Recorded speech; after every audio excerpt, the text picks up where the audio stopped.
If Thanksgiving brought you too much leftover cranberry sauce, have no fear because there are so many amazing recipes out there for cranberry sauce. But today I'm going to show you one of my favorites, which is a glazed pecan with cranberry and rosemary. And let me tell you, this combination is outrageous. It is so good, so addicting, and I think it's elegant enough and perfect for a hostess gift, but of course that is if you don't eat it all yourself. So I'm gonna get this pan going. Everything is gonna be made directly in this pan, and then we're gonna set it in a dish to cool. So I have this over a medium-high heat. I have 2 tablespoons of water in here. And to this, I'm gonna add a 1/4 cup of sugar. And then I'm gonna add a 1/4 cup of a cranberry sauce. This is my favorite ginger apple cranberry sauce that I have. Of course, you could even use canned cranberry sauce, would work just perfectly. Literally any kind of cranberry sauce will work here. So as I have this pan going, I'm going to just make sure that this glaze gets smooth, the sugar is dissolved, and I want to bring it up to a little bit of a boil before I add the pecans, and that's going to take just about 3 minutes.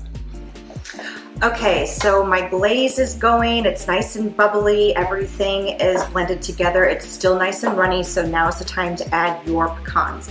I've got pecan halves here, about 3 cups.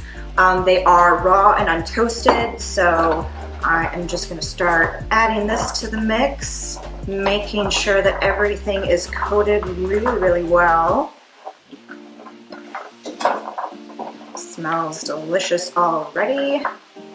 And now I'm going to sprinkle in my rosemary. This is a tablespoon of fresh chopped rosemary, or about 2 sprigs will do it. And that rosemary already is just smelling incredible. We got to keep it moving because there's a lot of sugar in here and we don't want it to burn. So don't run away from your pan. Make sure that you keep it moving around.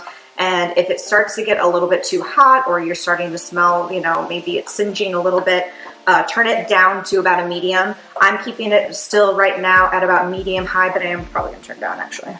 Getting hot. All right, so I have it down to about a medium, and I'm just going to keep pushing these around until it's nice and toasted, very fragrant, and that's going to take about 5 minutes. All right, folks, pecans have been cooking for about 5 minutes or so. It's so hot, sticky, sweet. From my head down to my feet. Okay, so I have the pecans ready, and I am going to turn off my pan here.